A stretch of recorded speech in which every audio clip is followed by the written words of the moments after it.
Je suis diplômée d'œnologie quand j'ai eu 24 ans. C'est un métier que j'ai toujours voulu faire, puisqu'à l'âge de 14 ans, j'ai voulu être œnologue. Je suis d'origine bordelaise, donc déjà ça a amené un petit peu là-dedans.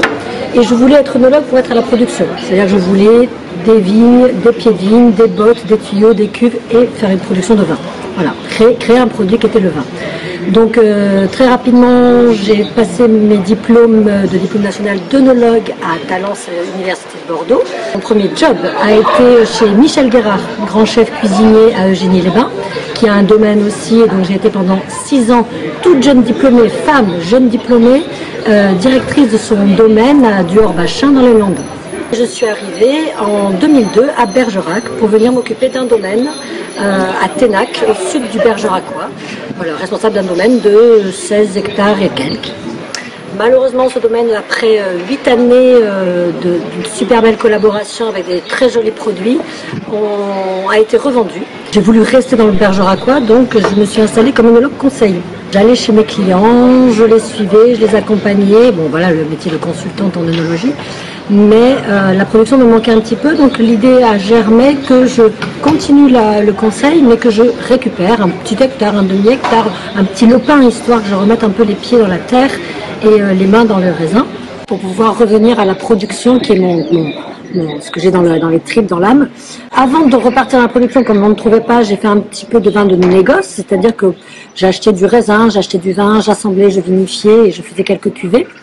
On s'est installé à vendre nos vins parce que je fais tout ça un petit peu avec mon compagnon quand même. Derrière chaque femme, il y a un grand homme. Des marchés, de la vente de nos produits que l'on commençait à sortir. Et puis une rencontre qui a été assez magique. Quelqu'un qui nous dit, il y a un petit domaine de à peu près 3 hectares dans le Périgord, à côté de Périgueux. On vient ici pour la première fois en fin août 2014, juste pour faire un petit peu comme un audit, une petite consultation, pour faire un petit état des lieux de comment ça va, qu'est-ce qu'on peut en faire, etc. Et on n'a pas vinifié 2014, mais on a vinifié 2015 parce que moi je suis tombée red dingue de cet endroit. 3 hectares et demi de vignes, perdu au milieu des bois, en dehors de l'appellation Bergerac, d'où le nom qui a germé derrière, domaine du bout du monde, puisqu'on était un petit peu loin de tout le gros groupe du Bergerac et des viticulteurs et vignerons de Bergerac. Du coup on est en 20 pays du Bergerac, donc c'est un petit peu à part. On est un petit peu en dehors de la masse. On n'est pas des rebelles, mais on est un peu des dissidents. On produit 2 blancs et entre 4 et 7 rouges par an. Parce que en plus, selon ce que donne l'année, etc., on fait des cuvées. Donc on a des vins qui sont en vin de pays du Périgord. On a des vins qui sont carrément en vin de France. Parce que là, vraiment, nous, notre cœur de métier, c'est d'être déjà en agriculture biologique. Ça, c'était indiscutable pour nous quand on s'est installé, à laquelle on a supplanté en plus l'agriculture biodynamique. Voilà. Et on produit des vins qui sont uniquement des vins de nature, c'est-à-dire qu'on a un peu des branques, on fait des vins avec que du raisin. Voilà. Pas de béquille œnologique, pas ou peu de produits rajoutés. Le seul produit qu'on se permet, c'est un petit peu de sulfite de temps en temps quand vraiment il y a besoin. Mais sinon, il n'y a rien.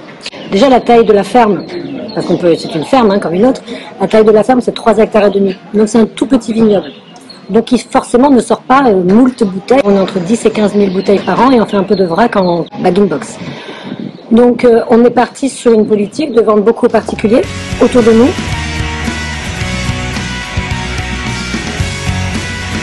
On a un respect de notre terroir, on a un respect de la vie biologique et de la faune et de la flore qui est sur le vignoble.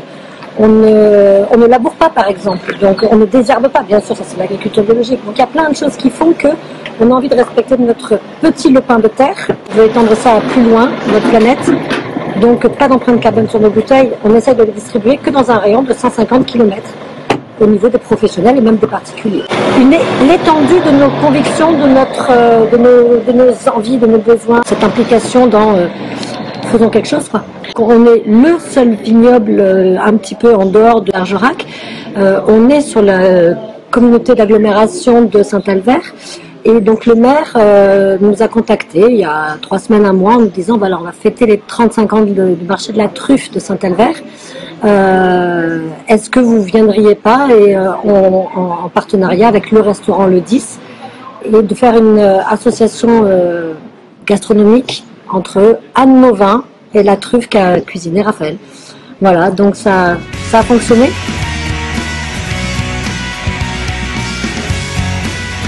On fait des vins, beaucoup de cuvées, beaucoup de vins nature, et avec un certain cadre quand même, on n'est pas complètement rock'n'roll. Voilà, donc avec Raphaël, on a choisi cette cuvée-là, qui est la cuvée Vino Vero en blanc. On a 2 cuvées en blanc et 5 ou 6 en rouge. La particularité, donc, on est un vignoble qui est en vin de pays du Périgord. On est en dehors de l'aire géographique du Bergeracois, et c'est un peu pour ça que l'on s'appelle le vin du bout du monde, parce que du Bergeracois, on est très loin. On est à 45 minutes du Bergeracois, donc on est un petit peu à l'écart, et c'est ça qui nous plaît un petit peu, d'être en dehors de tout ce gros groupe qui est le Bergeracois. Mais on les aime quand même. Donc cette cuvée-là, c'est un 100% sémillon. C'est pas très souvent fait dans le sud-ouest de faire du monocépage. Bon, déjà Bergerac, on peut pas trop. Donc là, c'est un 100% sémillon, uniquement des vendanges manuelles sur notre domaine, parce qu'on aime faire attention à notre vigne et on essaye de peu la mécaniser. Heureusement, on n'a que 3,5 hectares de vigne, donc on peut, quelque part dans l'autre sens. Vendange manuelle, pressurage des raisins, et ça part en barrique, sans autre forme de procès, directement. Les jus sont en barrique pour cette cuvée-là, fermentent de façon naturelle, c'est-à-dire qu'il n'y a pas de rajout de produits, de béquilles œnologiques, etc. C'est un vin qui a une vinification un peu particulière pour le sud-ouest, parce qu'il fait les 2 fermentations, chose qui ne se fait à peu près qu'en Bourgogne. Sinon, dans le sud-ouest, on fait juste la fermentation alcoolique et on le laisse comme ça. Nous, comme on ne met pas de sulfite qui bloquerait cette deuxième fermentation, bah, elle se déroule. Voilà. Donc ça amène à un vin qui a des caractéristiques organoleptiques un petit peu décalées par rapport au vin vin blanc sec du sud-ouest. Et avec Raphaël, on a dégusté, et c'est vrai que mariage avec la truffe, entre cet élevage en barrique, cette fermentation malolactique, qui amène des côtés qui se marient extrêmement bien avec la grande gastronomie qui accompagne souvent la truffe.